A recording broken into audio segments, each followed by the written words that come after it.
안녕하세요. 캐나다 가자 유튜브. 오늘은 한국 정치에 대해서 한 말씀 올리겠습니다. 한국 정치 중에서도 민주당, 우리 더불어민주당의 거대 여당에 대해서 제가 거대 여당의 미래를 예측 한번 해보겠습니다.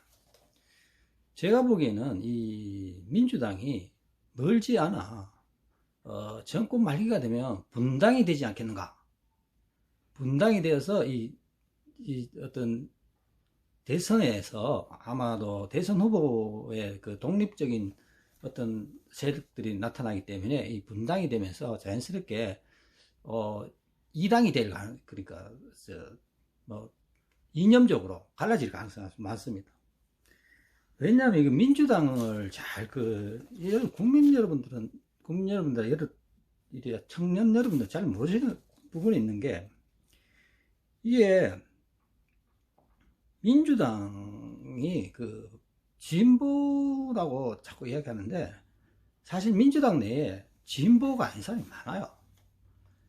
중도주의, 중도 보수가 상당히 많습니다. 왜 그러냐면 우리나라가 진보가 옛날에 1940년대에 해방 후에 진보주의다 나오고, 나중에 민정당 시절 이후에 노태우 시절에 진보당이 나와요. 민노당도 나오고 김영삼, 이분들 진짜 진보당이에요. 정말 정의당 같은 경우는 지금 진보당인데, 민주당은 태생적으로 그 연료를 보면 중도 보수 정도입니다. 중도당입니다.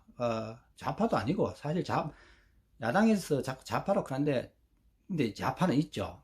그러니까 이게 뭐냐, 민주당 내 국회의원 170 몇 명 중에 그 반을 나누면 운동권 세력이라는 거에 한 30%도 안 되는 걸로 알고 있습니다. 그런데 이 30%가 이 당을 지배하고 청와대까지 지배한 겁니다. 근데 이제 이 중도 보수하는 사람들이 집권 여당이고 하니까 가만히 있는 거죠. 솔직히 말이가 자리를 보존하고 있는 거죠. 그 왜 그러냐면, 지금 현재 그 민주당 정권은 대통령 쪽에, 청와대 쪽에 그 운동권이 주류로 잡고 있습니다. 그리고 그 청와대 내에서도 좀 중요하지 않는 부분은 사실 중도 우파 성향 자체, 사상 검증 하락하면 좀 이상하지만 중도 우파가 있어요. 그리고 그리고 민주당 내를 보면 그 이해찬이 운동권 대부는 아니지만, 이해찬이 진보라고 하지만 이 사람도 중도파 하다가 진보로 됐는데, 이해찬 중심으로 한 그 운동권 출신의 그 국회의원들 중심으로 한 그 운동권파, 친북 노선을 많이 걷고, 통일 노선을 많이 걷고, 이낙연 같은 총리 같은 사람은 사실 전라도 출신인 걸로 알고 있습니다만, 이분이 동아일보 기자도 했고, 또 상당히 정치 노선이 진보적이지 않고 그냥 보수적인 중도 보수로 보면 됩니다. 결국은 어떻게 되겠어요? 그 대통령 민주당 내에서 당내 경선을 하게 되면 무슨 일이 벌어지냐면, 그 운동권 중심으로 하는 그 세력들의 후보와 그 이낙연 총리의 중심으로 하는 중도 보수, 아니면 중도주의자들, 진보주의 아닙니다. 이 사람들이 싸움을 붙게 되고, 이러다 보면 강력한 두 후보가 난립하면 반드시 분당하게 됩니다. 그러다가 이 청와대가 정권 말기에 힘이 약해지게 돼요. 그럼 힘이 약해지게 됨으로써 대통령도 어떻게 통제할 수 없는, 교통정리할 수 없는 그런 입장이 됩니다. 또 민주당이 분당이 될 수밖에 없는 이유 중에 하나가, 지금 민주당의 일부 운동권 친북 좌파들이 지지하는, 민주당 전부 친북 좌파는 아니죠. 일부 한 30% 될까 말까 이 자들이 정경심, 손혜원, 이미향, 이런 사람을 이제 우리 여기 우파 쪽에서는 그 3대 악녀, 현대의 3대 악녀라고 봅니다. 뭐 일리 있는 것 같아요. 왜 일리가 같냐? 정경심은 뭐 주식 투자 뭐 대부 아닙니까? 뭐 불법 아닙니까? 자기 그 남편이 청와대에 있을 공직에 있으면서도 했으니까 이 사람은 뭐 불법 주식 투자죠. 불법을 저지른 거죠. 손혜원 또 뭐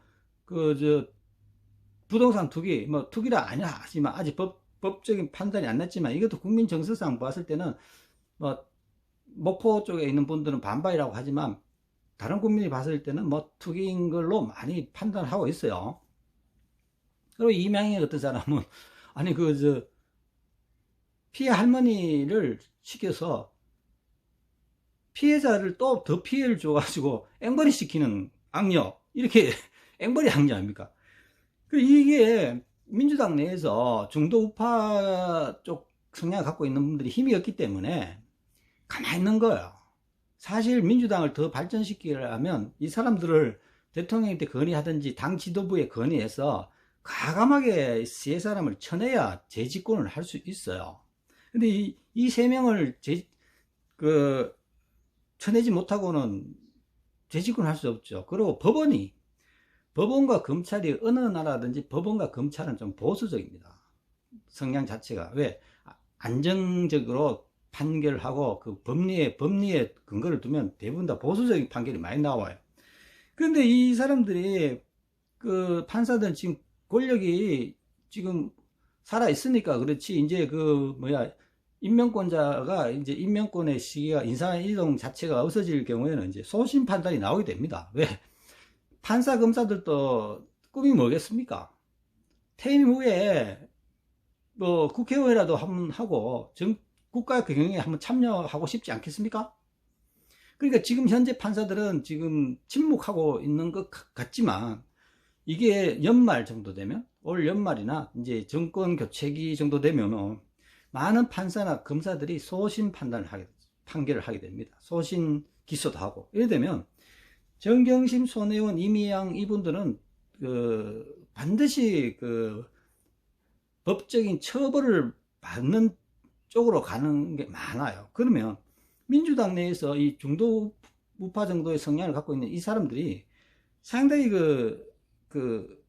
지금은 왜 가만히 있냐면, 대부분 이 사람들이 지금 뭐 이야기 해봤자 믿겨들 일도 없고, 또 지도부에 국회의원 당선 바로 되자마자 괜히 분란을 일으켜서 찍혀서 뭐 의원직을 1년도 못하고 뭐 밀려날 수도 있고, 그러니까 몸보신하는 거 있는 거죠. 그런데 이분들이 정권 말기가 앞으로 뭐 2년, 길게 봤자 2년인데 한 1, 2년 국회의원 하다 보면 2년째 정도 되면 이제 자기 소신을 말하게 돼요. 안 그렇겠습니까? 이거 뭐 민주당 그 소신대로 따라갔다가는 3대 악녀가 감옥서 갈 것이고, 친북 노선이 세계적으로 뭐 미국 쪽에도 압력이 들어올 것이고, 국민들도 할 거 아닙니까?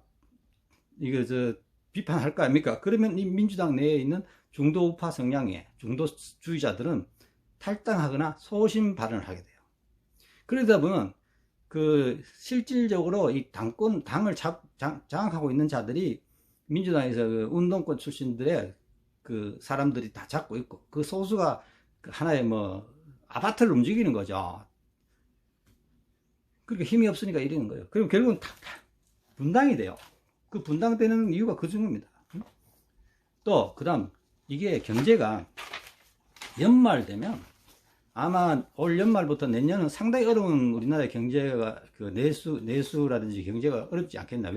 뭐 해외 투자 문제도 그렇고, 삼성을 자꾸 실수시키니까 수출적인 문제도 있고, 원전 문제도 있고, 원전을 폐기하는, 사실 전 세계에서요, 대한민국만큼 전기세가 산 데가 없어요. 캐나다, 일본 전기세 엄청 비싸요.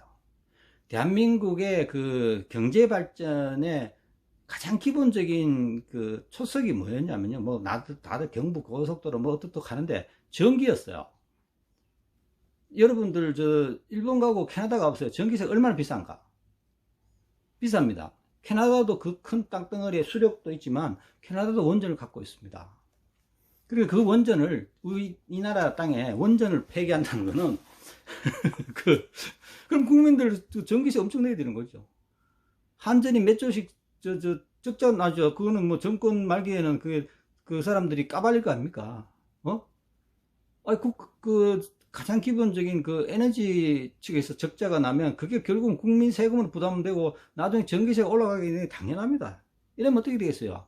국민들이 실질적으로 느끼는 게 문재인 정부가 현재는 뭐 코로나 바람 불어서 뭐 잘했다고 이래 하지만 근데 어느 날 이거 코로나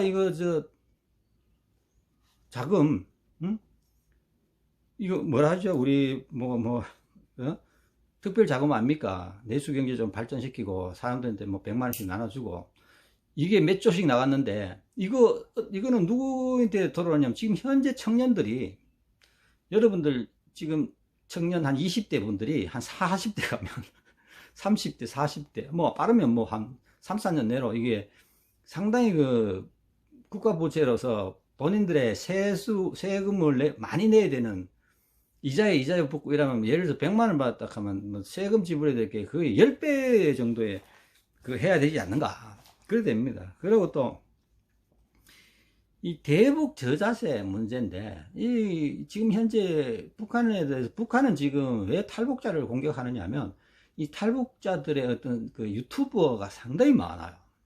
이 탈북자 유튜버들이 경쟁적으로 유튜브를 하다 보니까 북한의 실상을 낱낱이 생중계하는 역할을 하게 돼 있어요. 그러니까 이게 이제 김정은은 통제할 수 없는 부분까지 왔어요. 이게 왜 지금 김여정이가 이렇게까지 강력하게 나오는 이유가 이제 더 이상 정권 자체가 위기인 겁니다. 항상 북한은 위기일 때마다 뭐 외부로 뭐 미사일을 쏜다든지 뭐 도끼 만행을 한다든지 이런 걸 해요. 근데 이렇게 하고 있는데 넘어가고 있는 나라 있는데 우리 문재인 정부가 너무 대북 저자세로 한국 남북 정상회담의 업적만 자꾸 내세우려 하니 국민들 입장에서는 대북 저자세에다가 대북의 그리고 국제 제재를 무시하고 북한을 자꾸 지원하려고 하면 국민들이 코로나 사태로 상당히 경제도 위축되어 있는 상황에서 어떻게 되겠어요? 국민들이 불만이 생길 수밖에 없어요. 연말 되면 불만이 생깁니다. 그리고 미국과의 동맹 문제인데 이제 이 미국과의 동맹 문제에서 미국이 상당히 머리 좋은 보통 국가가 아니죠. 미국에서 문재인 정권의 다음 정권이 문재인과 같은 성향의 정권을 탄생하기를 원하지 않아요. 그럼 어떻게 하겠어요? 미국에서 옛날 같았으면 뭐 자국 국가에서 뭐 정권을 앞제비를 세울 수 있지만 세울 수는 없지만 상당히 그런 정권이 안 서는 입장에 미국이 노선을 취하게 돼요. 그래 되면 지금 민주당이 재집권 못 합니다. 할 수가 없어요. 그렇게 되면 이제 어떻게 되느냐. 나중에 이제 저는 생각할 때 이게 대통령 임기 말기 정도 되면 한 6개월 정도 놔두면 뭐 새로운 후보 나오고 하면 제 생각에는 문재인 대통령이 탈당하거나 나가지 않겠는가, 당을. 그러면 이제 민주당이 더 휘저을 수 없는 이제 분당의 길로 가겠죠. 그렇습니다. 저는 그렇게 보고 있습니다. 지금 제일 문제가 다시 한번 우리가 한 1년 후를 예측해보면 다 보입니다. 지금 당에서도 불만이 있을 거 아닙니까? 청와대 주도 하에, 지금 당에 있는 국회의원들이 한마디를 못하고 있잖아요, 민주당 내 의원들이 한마디 할 수 있습니까? 이해창이라는 꼰대분이 이미야에 대해서 말하지 마라 하니까 말 안 하는 거예요. 속으로 불만이 있는 거예요. 그러니까 이 민주당은 상당히 치명적인 분당의 수순의 길을 가고 있다. 제가 오늘 이렇게 했기 때문에 민주당 관계자분들이 저희가 이렇게 주장했는 거를 역이용하면 분당은 안 돼요. 그럼 역이용하는 게 어떻게 민주당이 좋은 건지 아세요? 여기 오면 정권 잡을 수 있어요. 그 방법이 뭐겠습니까?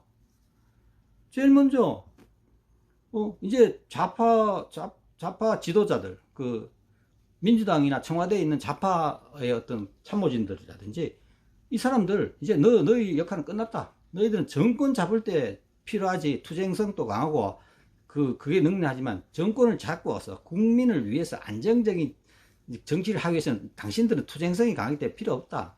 중도적인 성향의 장관이나 청와대에 많이 입각되고, 당내에서도 국민을 위한 그런 발언을 할 수 있는 그런 기회를 많이 줘서 국민한테 신뢰받는 길을 가면 되는 겁니다. 그럼 결국 뭐냐? 친북 운동권파를 숙청하면 되는 거야. 그럼 정권 잡을 수 있어요.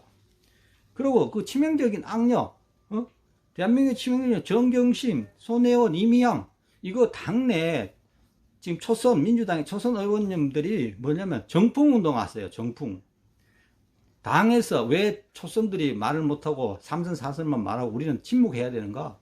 우리도 말할 수 있다. 이래서 하나의 옛날에 공화당에도 그런 거 있었죠. 뭐 이런 거 있듯이 독재 정권에도 있었지. 우리 민주 정권에서 왜 당내에 모임을 못 합니까? 뭐 예를 들어서 하나의 정풍 운동 해가지고 왜 우리는 정경심, 손혜원, 윤미향이를 지켜줘야 하는 총 때면은 훗날 역사에 이거는 진짜 정권 후기에 되면 어떻게 되겠어요? 정권 말기에 다음 정권에서 만약에 정권이 바뀌면 이 정경심, 손혜원, 이미향 이 사람들을 반드시 처벌받게 되죠. 법원에 정당한 판결을 내게 돼요. 그러면 이때 침묵했던 정치인들은 안 그러면 지지했던 정치인들은 정치적 매장입니다. 그럼 역으로 이야기합시다. 민주당. 현재 민주당 어떻게 되겠어요? 이 정경심, 손혜원을 떨쳐놓고 가야 되는 거예요. 그리고 역말경제, 핵원전 파괴, 이런 거 두산중공 문제, 이거 선언하면 됩니다. 원전 완전 폐기하지 않는다. 단계적으로 언젠가 우리가 새로운 어떤 에너지 재생이 됐고, 국가가 진짜 더 발전되어 안정이 됐을 때 하겠다라든지, 이거를 좀 쪽팔리지만 양보하면 돼요. 국민들한테 인식시켜주면 돼요. 대북 저자세에 대해서도,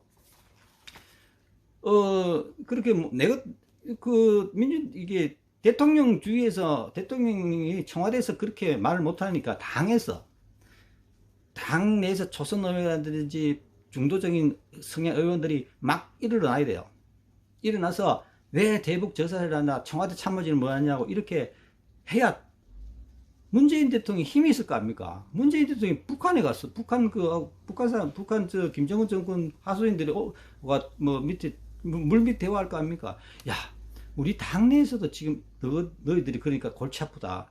이런 협상의 우위를 점할 수 있는 그걸 안 주는 거야. 가만히 일방적으로 민주당 내에서 다 조용하고 청와대 내에서 다 조용하니까 북한은 마음대로 이것들을 완전 허수아비다 이렇게 생각하는 거야. 그럼 누구냐? 민주당 초선 의원들, 여러분들. 대통령에 힘을 주려면 당에서 북한을 비판해야죠. 김정은 정권 비판하고 인권 문제 비판하죠.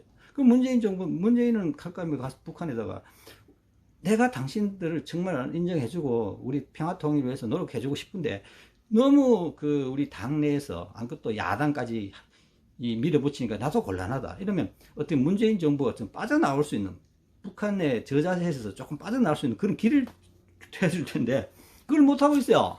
이게 문재인 정부의 성공한 길로 가는 겁니까? 국민 대다수가 보세요. 하여튼 그렇습니다. 그리고 미국과의 동맹 문제. 지금 친북 노선을 치는 거 아닙니까? 친중 노선 안 하고 친미 노선을 하면 돼요. 어떻게 하겠어요? 지금 미군이 안에 들어가 있고, 미군 철수하면 신인균 선생님 군사 유튜브 보셨죠? 제가 아주 애독자입니다. 존경합니다. 신인균 선생님. 국회의원 나가시라고 했는데 떨어지신데, 혹시 국회의원 나가시면 제가 한번 지지했습니다. 신인균 선생님의 군사 문제를 자세히 보면, 우리나라는 미군 없이는 안 돼요. 만약에 미군이 나가고 남북 전쟁을 하면 우리는 엄청난 피해를 보고 통일을 해야 돼요. 그런데 미군이 있으면 미군의 전략 무기로서 단시간에 뭐 2, 3일 만에 대한민국에 거의 피해 없이 그 전쟁이 일어나고 전쟁이 끝나는 현상이 일어나는 거예요. 그럼 국민 여러분들이 미군이 우리가 뭐 미군이 있다고 자주적인 그 국방이 아니다 하지만 오히려 미군이 있음으로써 자주적인 국방을 할 수 있는 거예요. 맞지 않습니까? 자, 미군이 철수한다. 미군 다 보낸다. 그럼 북한에서 김정은이가 권력 내부에서 더 이상 지탱 못하면 내려올 거 아닙니까? 쳐내려올 거 아닙니까? 그러면 재래식 무기가 사올 거 아닙니까? 전쟁이 길어지면 길어질수록 누가 피해입니까? 대한민국 국민들이 다 피해를 보게 되는 겁니다. 국민들이 아셔야 됩니다. 미군 나가면 안 됩니다. 그러면 친중 정책에서 나와야 됩니다. 그리고 친북 정책에서 다시 회귀를 해야 돼요. 친미로. 미국의 어떤, 분명히 우리 국가 간의 한미 방위조약이 되어 있습니다. 방위조약이 뭡니까? 우리가 침범하면 미국이 도와주고, 미국이 침범하면 우리가 도와주게 되는 게 한미 방위조약입니다. 그걸 파기한다는 거는, 북한이 제일 좋아하는 거죠. 중공이 제일 좋아하는 거죠. 근데 우리나라 평화통일에 있어도 상당히 문제가 있는 거예요. 왜? 통일이라는 게 평화적으로 통일될 수 없을 경우가 있어요. 아무래도 저항 세력이 있을 수밖에 없습니다. 북한에서 북한 군부가 김정은이가 손들고 통일하겠다. 내가 평양 시내만 자치 공국으로 줄라. 통일하겠다 하면 그 군부들이 가만히 있겠어요. 자기 집 기득권이 다 떨어지고 자기들이 했던 그 치욕한 악한 행위들이 전범 재판에 일어나는데 그럼 어때요? 전쟁이 일어나는 거죠. 그럼 서울 불바다, 미군 없으면 서울 불바다 돼요. 근데 신인균의 군사 전략에 보니까 미군 하에서 북한이 쳐들 때 단 이틀 만에 이쪽 비는 아파트 단지에 대포를 쏘도 대포가 무너지다 이런 여러 상황에서 대한민국에 피해를 끼치지 않고 피해가 거의 없이 북한을 점령할 수 있는 힘이 있다는 거죠. 근데 가버림 보면 이거는 재래식 무기로는 막말로 내전 상태로 가가지고 3년 4년 안 그러면 계속 내부 전쟁에서 국민들은 죽어나는 거죠. 이제 전기고 뭐고 안 오는 거죠. 그 길 가겠어요? 미래가 보이지 않습니까? 이거 반대로 하면 돼요. 민주당이. 자, 긴 이야기 했습니다. 그러니까 제가 앞에 했던 말, 그 다음 뒤에 했던 말. 앞에 했던 말은 민주당이 분당되는 거고, 그 다음 뒤에 했던 말은 민주당이 분당 안 되려면 민주당 내에서 정책을 그렇게 세우면 되는 거죠. 감사합니다. 캐나다 유튜브, 캐나다 가자. 민주당 분당. 가능성 많다. 입니다. 감사합니다.